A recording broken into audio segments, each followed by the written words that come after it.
Bien, recibimos al doctor Antonio Medina, decano de la Facultad de Ciencias Jurídicas de la Universidad Autónoma de Santo Domingo. Muy buenos días, profesor, y bienvenido. Buenos días, buenos días. Muy Bueno, agradecido por la invitación. Buenos días, Julio, un profesor. gran amigo tú tienes aquí. Así es. Claro, Además claro. fue mi profesor, Liz, en algún momento de No, posgrado. para mí un gran honor. Un honor, profesor. Conozco de su trayectoria académica, de su firmeza y la seriedad de su planteamiento, en términos académicos y de su solidaridad también como ser humano, que habla muy bien de lo que ustedes hacen. Cuando un académico de esa institución está en dificultades, como lo tuvo el rector, en el cual ustedes han jugado un rol fundamental, y ahora con el caso de Junior Ramírez. Es un deber institucional. Doctor, y en ese sentido, por ahí queremos iniciar esta conversación, que nos haga un análisis y su parecer del manejo de las autoridades del Ministerio Público frente al caso de Junior Ramírez, que supuestamente algunos dicen que fue asesinado en la misma universidad, otros que fue raptado desde allí y llevado al punto en que fue asesinado. Pero me gustaría conocer el parecer, su posición al respecto. Sobre este caso se han planteado muchas hipótesis. Y en un caso tan complejo, tan delicado, siempre ocurre así. Muchas conjeturas, muchas suposiciones. Lo que sí es real es que lo mataron, lo asesinaron. Y yo considero que ese es el punto central que nosotros siempre exponemos y consideramos. Porque independientemente del móvil, que se alega que él estaba extorsionando, hay muchos sectores de la opinión pública que no creen esa versión, pero al margen de ese elemento, nosotros entendemos que lo que hay detrás de ese crimen mueve a serios cuestionamientos, ¿no? En cuanto al funcionamiento de determinadas instituciones públicas. Y es el caso de la ONSA, donde evidentemente en esa institución es un nido de corrupción.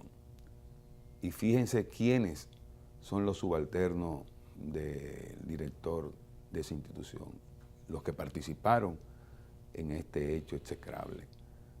Matones, sicarios, personas con una mentalidad cavernaria.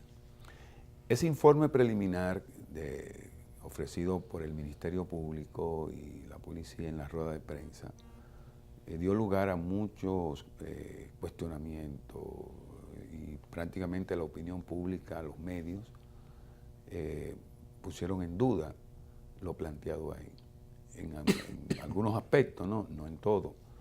Por ejemplo, ellos le dieron primacía al punto de la extorsión. Comenzaron por ahí, que el abogado Junior Ramírez estaba extorsionando, y luego cayeron en el asesinato. Señores, estamos hablando de un hecho que ha consternado a la sociedad dominicana. Además, la forma como se hizo, al estilo de la mafia, al estilo del crimen organizado, queriendo mandar un mensaje. Lo de la extorsión o la supuesta extorsión, eso hay que probarlo. El dinero que se le dio, los videos que han salido, que no son lo suficientemente claros para determinar que hubo, o sea, que se dio la llamada o la supuesta extorsión.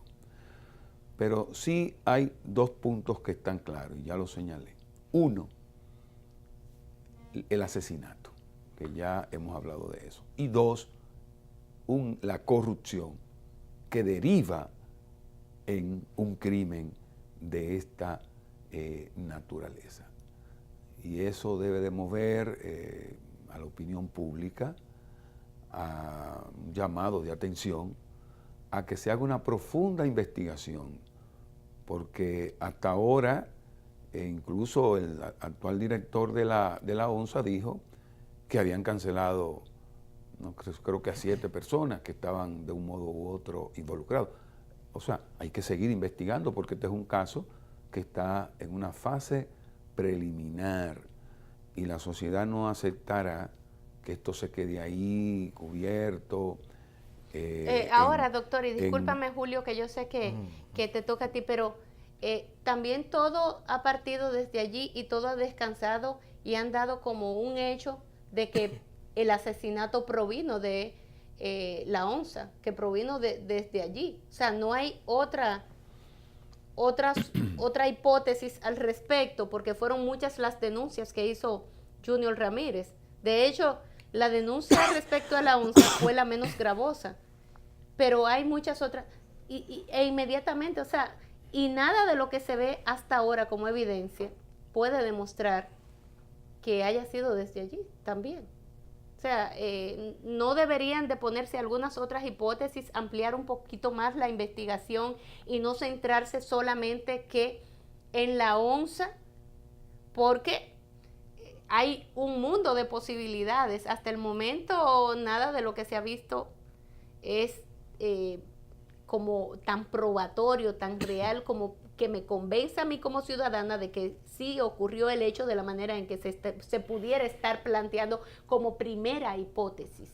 ¿No debería de ser un poco más amplio, doctor? Por supuesto, en los protocolos de investigación, los investigadores y la policía cuentan con muy buenos investigadores que demuestran en muchos casos que cuando le interesa esclarecer un asesinato o cualquier situación, lo hacen efectivamente. Pero como te decía, las hipótesis se plantean. Una hipótesis es una conjetura, sí, son suposiciones. Claro, hay que demostrarlo. Pero ya la sociedad dio como un hecho que fue Rivas y su grupo. Exacto, entonces, desde el inicio, y ahí está el error de cómo se planteó el tema, en principio, o la investigación preliminar, ellos partieron de que la extorsión. ¿Y quién fue que declaró eso? Bueno, fue el grande. Sí. Fue el grande. Tiene credibilidad una persona como esa que se presta a participar en un crimen como este. Y sabrá Dios bajo qué circunstancia él tuvo que decir por eso nosotros decimos que eso no puede quedarse ahí, que hay que seguir profundizando, porque a quien la sociedad lo exige. La sociedad lo exige, que este crimen no se quede ahí. Ah, no, que sea el grande, que sea Argenis, que sea el coronel. Hay que ver quiénes están detrás de esto. Porque cuando hablamos de la corrupción, nos estamos refiriendo a un flagelo que se ha extendido en la sociedad dominicana. Sí. Fíjense esta vorágine de hechos criminales que está azotando a la sociedad dominicana y de escándalos que unos relegan al otro. Vemos el caso de la OISOI con una muerte, la muerte del ingeniero que murió, se suicidó producto de las presiones y las situaciones que se daban en esa institución. El caso de los terrenos del CEA con 3 muertos también, 3 muertos. ¿Dónde está ese caso? ¿Fue sometido el exdirector del CEA? Hasta ahora creo que no. El caso de los 3 Brazos, que quería venderse prácticamente un barrio. Hay sometimiento sobre esto. El mismo caso de Quirinito recientemente. Así es. ¿Qué pasa con algo que parece un guión de película? El caso de Odebrecht. Es decir, vemos cómo caemos en un círculo vicioso, volvemos a lo mismo pero con otras situaciones y con otros actores, y eso es preocupante y llama a la reflexión de toda la sociedad dominicana y el reto que le plantea al sistema de justicia esclarecer y procesar, ¿no?, a los reales culpables, porque en este caso de Junior Ramírez nuestra posición está antes. O sea, nosotros entendemos primero que hay que profundizar la investigación. No descartamos nada, pero sí entendemos que no puede quedarse hasta ahora en lo que el Ministerio Público y la policía han planteado. Y además que los responsables, los autores, tanto materiales como intelectuales, todos paguen que no se quiera sacar a nadie del expediente y que se investigue el tema de la corrupción, porque es muy sintomático que precisamente sean personas que incluso con un prontuario criminal ya reconocido, que prácticamente podemos decir que es el crimen organizado, personas que fueron deportadas de los Estados Unidos, tengan un papel tan preeminente en una institución del Estado.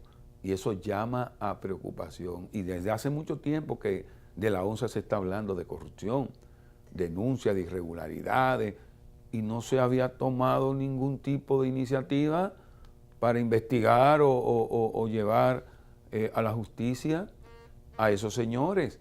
Doctor. Y ocurre que casi siempre cuando explota la situación a nivel de escándalo público, ya sea en este caso por un hecho de sangre, o el caso de la OISOI por un hecho de sangre, o el caso del CEA por un hecho de sangre, es cuando las instituciones competentes, las instancias correspondientes, inician el proceso. Entonces, eso no debe de ser así. Eso no debe de ser Desde así. su perspectiva como académico y como ciudadano, ¿son estos hechos que usted describe demostrativos de que hay una corrupción sistémica en la gestión de Danilo Medina?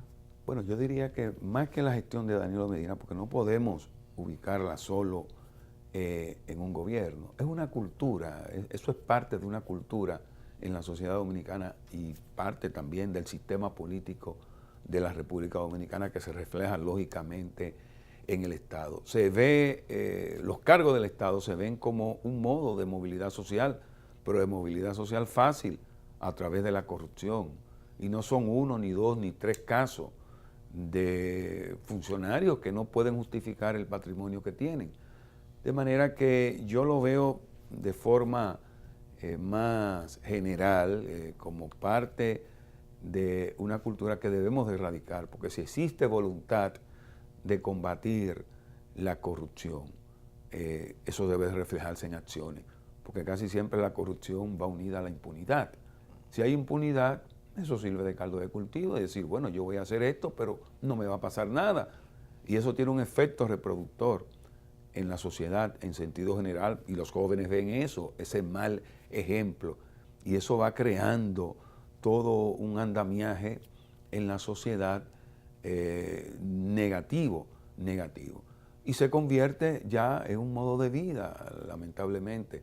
Entonces, cuando hablamos de cultura, ya eso se hace intrínseco y se enraíza en la sociedad, y ahí está el peligro de que no este gobierno, el anterior, el otro, de otros partidos, se han dado casos de corrupción. Y fíjense que en su gran mayoría los responsables de esos hechos que salen denunciados casi siempre, ya sea por comunicadores, ya por un escándalo, por un hecho que da lugar a que la opinión pública lo conozca, pero muchos de esos casos han quedado amparados en el manto de la impunidad. Ahora, y la sociedad no puede seguir permitiendo, de ahí ese despertar que hay en la sociedad dominicana, en esos movimientos de toma de conciencia en contra de la corrupción, que deben de profundizarse y que creo que todos debemos de empoderarnos, porque de lo contrario el nivel de degradación nos va a arropar a todos y va a sucumbir la sociedad como tal.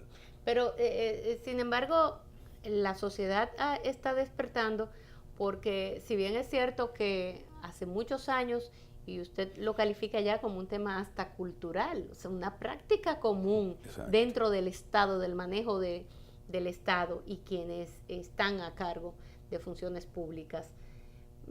Y otra cosa es llegar hasta el nivel de asesinar personas con tal de silenciar a esas personas.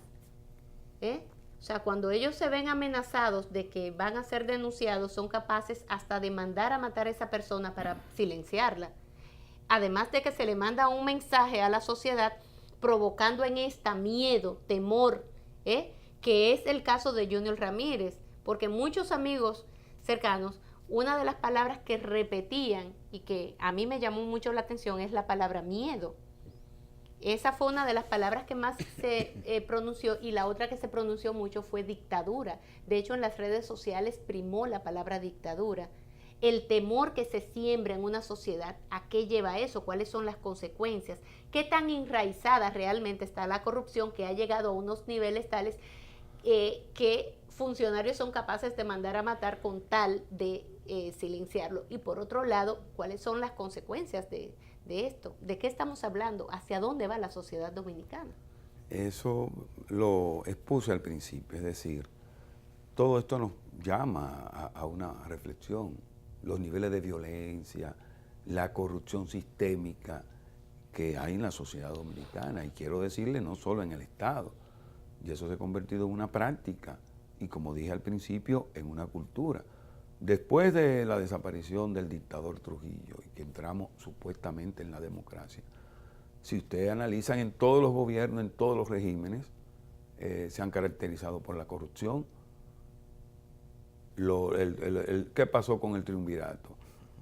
Vino la revolución, Sí. vino, el Consejo de Estado primero, el triunvirato, los 12 años de Balaguer. ¿Qué decía Balaguer? Que la corrupción se detenía en la puerta de su... Sí. Después vinieron los gobiernos del PRD. O sea, que fíjense que es algo propio de la práctica política.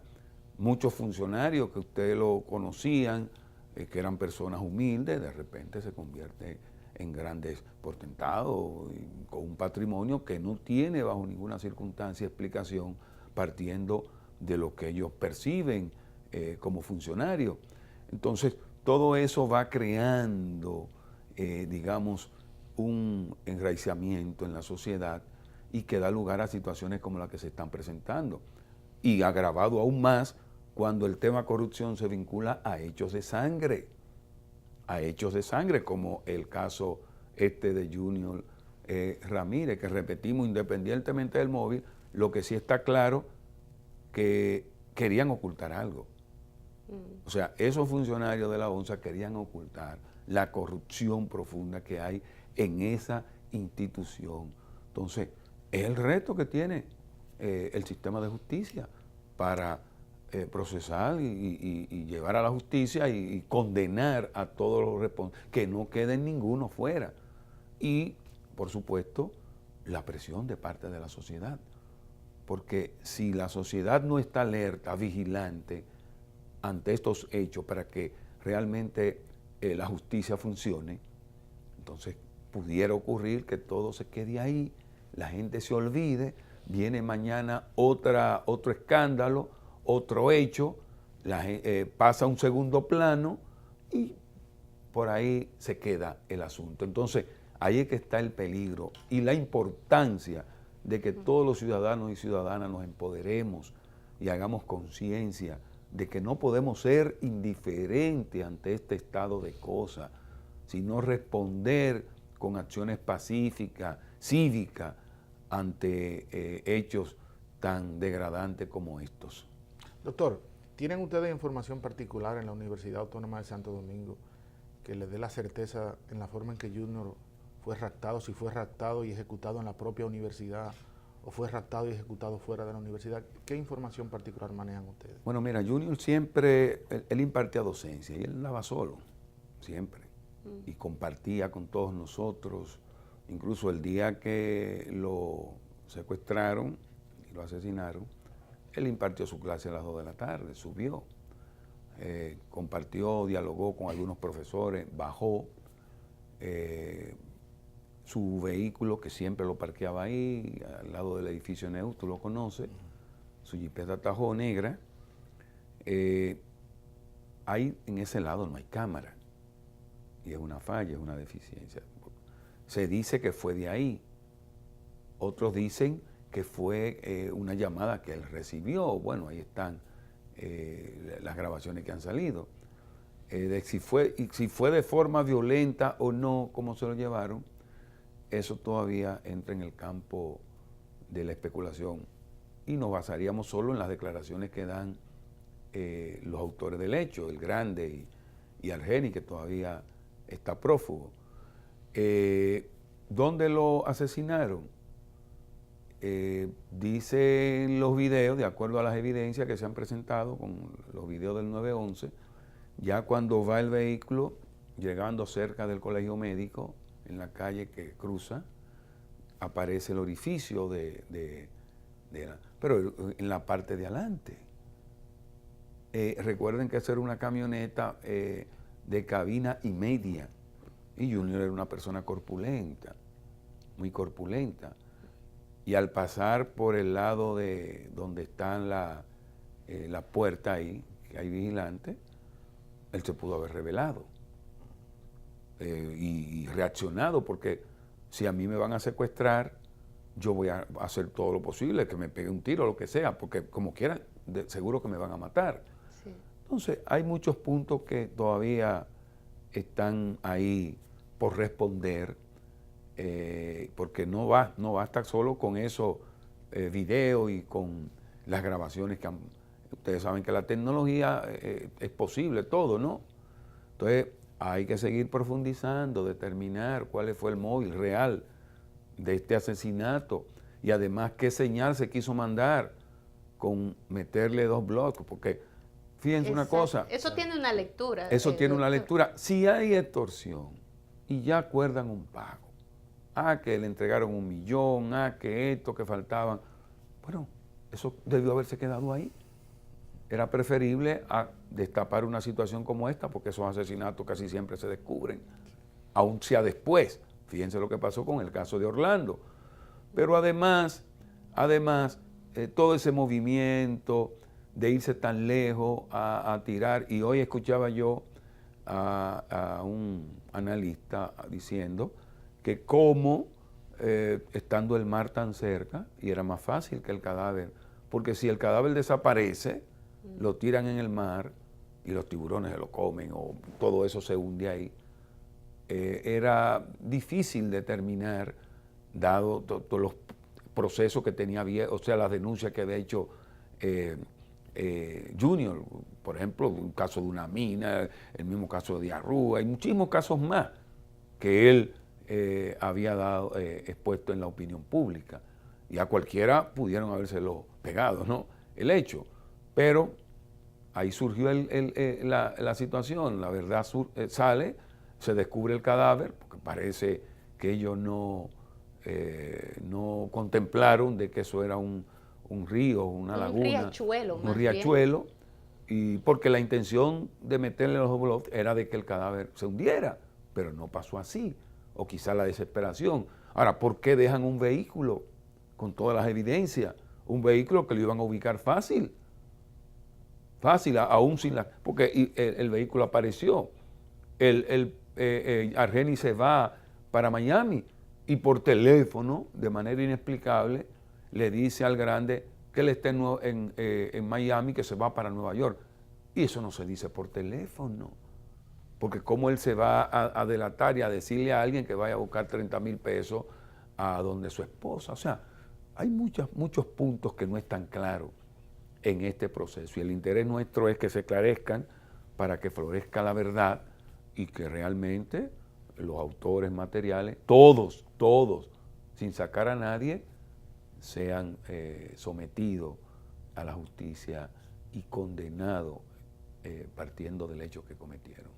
Doctor, y la universidad, usted dice que en ese lado no hay cámara, ¿quiere decir que en otras partes sí tiene sistema de cámaras? La universidad hace tiempo, y había un acuerdo con el 911 para la instalación de cámaras, porque no es tan fácil, o sea, es una ciudad. La universidad tiene muchísimas dependencias y es un sistema muy complejo de instalación. Es una deficiencia que una institución, lógicamente, y eso no se justifica, no tenga un sistema de vigilancia, porque con las cámaras se pueden detectar muchos hechos que se cometen ahí. Y yo digo que siendo la institución, la UAS, una institución abierta, que todo el mundo entra, sale, porque no es, hay más que seguridad, lo que hay son vigilantes, no hay un sistema de vigilancia eficaz, producto de una serie de factores, falta de recursos, etcétera, pero creo que la instalación, y ya el 911 anunció que lo iba a hacer, pero antes, cuando se remodelaron los edificios, también se había acordado instalar un sistema de cámara en todo el campus, y no se hizo. Pero olvidémonos, ya lamentablemente el hecho pasó y no se justifica ni vamos a querer excusar de que nuestra institución no tenga un sistema eficaz de vigilancia, incluyendo cámaras. Lo que hay que superar esa deficiencia y resolverla. Y ojalá que el 911, que se ha demostrado que es bastante eficaz el sistema, instale esas cámaras en todo el campus universitario, no solo de la sede, sino en los recintos principales como Santiago, San Francisco, porque eso ayuda a esclarecer, porque le decía que aún siendo la universidad tan grande, son muy pocos los hechos delincuenciales que ocurren a lo interno de la institución. Ahí se mueven miles y miles de personas, porque en el campus estudian más de 100.000 personas, y si ustedes le agregan los empleados, los profesores y todos los usuarios y personas que van a visitar. Es lo que yo no me explico, cómo nadie lo vio, cómo nadie exacto, vio a Junior. Ahí se ve en la cámara que va saliendo la camioneta. Pero nunca se ve a él. Pero ustedes saben que los vigilantes no examinan ni abren los vehículos para ver qué va ahí, ni mucho menos. Y eso no lo hacen ninguna de las instituciones, porque yo voy a muchísimas instituciones públicas. No se requisa. Y no requisan los vehículos. Porque imagínense, donde pasan miles y miles de vehículos, lo que sí estamos todos de acuerdo es que la universidad debe de ser más eficiente su sistema de vigilancia, y que es perentorio, urgente la instalación de ese sistema de cámara, pero un sistema general, que en todos los rincones de la institución estén esas cámaras con módulos de vigilancia y de control para que se eviten, ¿no?, y se tomen las medidas necesarias, y que situaciones como esta se descubran o permitan tener más facilidad para establecer los responsables. Julio. Sí, una última pregunta, doctor. ¿Estarán ustedes dándole apoyo a la familia de Junior y manteniendo esta presión en la opinión pública para que se haga justicia en la misma magnitud que lo mantuvieron con Febrillé también? Por supuesto, ese es un compromiso institucional. Lo hicimos con el ex rector Mateo Aquino Febrillé, y ustedes vieron la presencia nuestra, con gente que, como Blas Peralta, la influencia que tiene y lo que quisieron hacer para evadir la aplicación de la justicia. Fueron condenados, o fue condenado él como autor principal, a 30 años. Están apelando, pero nosotros estamos vigilantes ante esta situación. Lo mismo ocurre con el caso de Junior Ramírez. Es un compañero, un profesor, él era cumplidor, daba clase aquí en la sede, en la Escuela de Derecho y en el Centro UAS San Juan. Nosotros estamos apoyando a la familia, solidarizándonos, porque siempre decimos, independientemente del móvil, a él lo asesinaron. Y ese es el punto principal de este proceso, y nosotros estamos obligados a darle seguimiento, que se siga el debido proceso, que se haga justicia, y que los responsables, todos, independientemente de su rango, de su posicionamiento político, en la estructura del Estado, no importa quién sea, los autores materiales e intelectuales sean condenados. Doctor, pero y la parte de el empresario, que han querido también meter en el mismo saco del asesinato, cuando hay otra parte importante de este caso. Un caso es el asesinato como tal y sus autores, tanto intelectual como los que ejecutaron a Junior Ramírez. Pero está el caso de corrupción, que es algo aparte.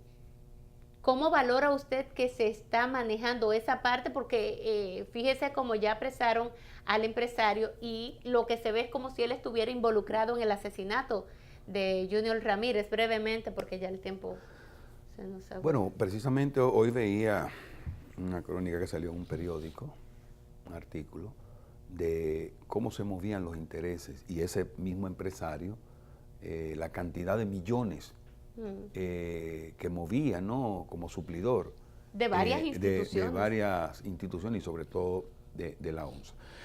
Él realmente tiene que ver con el caso porque efectivamente él sirvió de mediador para el pago, incluso 2 horas antes de que él llamó a Junior y estuvo en contacto. Hay que investigarlo. En principio lo habían sacado del expediente y luego